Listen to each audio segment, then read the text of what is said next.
Aether Spirit. Written by Cecilia Dominic. Narrated by Alicia Foreman. Chapter 1. Fort Daniels, Tennessee, 22nd of February, 1871. Am I seeing a ghost? Dr. Chadwick Radcliffe couldn't take his eyes off the young woman who had just pushed through Distillery Hospital's pitted wooden doors. She looked and moved so much like Claire, his Claire, down to how she shook the water out of her umbrella with 3 open-shut pulses. The watery light dulled her copper penny hair, but she still had the one wisp that wouldn't stay contained in her simple hairstyle, and she wore the same rectangle-rimmed spectacles that gave her blue-gray eyes and oval face an air of perpetual curiosity. He shook his head to dispel the confusion brought on by fatigue and frustration.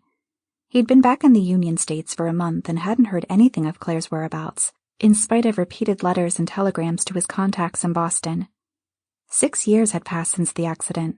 What were the chances her appearance hadn't changed? He looked back at the young woman, expecting her to have transformed into someone unfamiliar, but she glanced around, her bottom lip between her teeth and her habitual thinking expression. A strong accidental resemblance, then. His Claire would never have ventured so close to an active front, one of the few left in this stalemate between the Union States and Confederate States.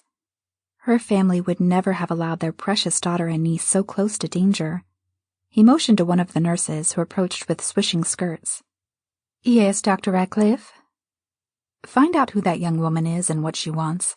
She doesn't belong here. Must have made a wrong turn in town and gotten lost." The nurse's huff caught his attention. Ah, right, Nanette. The dark-haired beauty had paid extra attention to him since he arrived, but he ignored her. His heart was spoken for, although it would kill his beloved to claim it. Nanette returned with an amused expression. "She says her name is Dr. Claire McPhee. She's the alienist sent by the University of Pennsylvania to help the soldiers recover from their mental wounds." Her mouth twisted around the word, alienist. Chad forced his hands to unclench, but not because of his hatred for alienists, who had been instrumental in keeping her away from him so her injured psyche could repair itself. It was her. She had arrived to find him completely unprepared. "She asked for the chief of medicine. I told her it's you." "I guess I am." Damn it. The former chief had accidentally crossed the border too close to a Fort Temperance sniper. That was how things went these days. Few battles, but they picked each other off whenever they had the chance.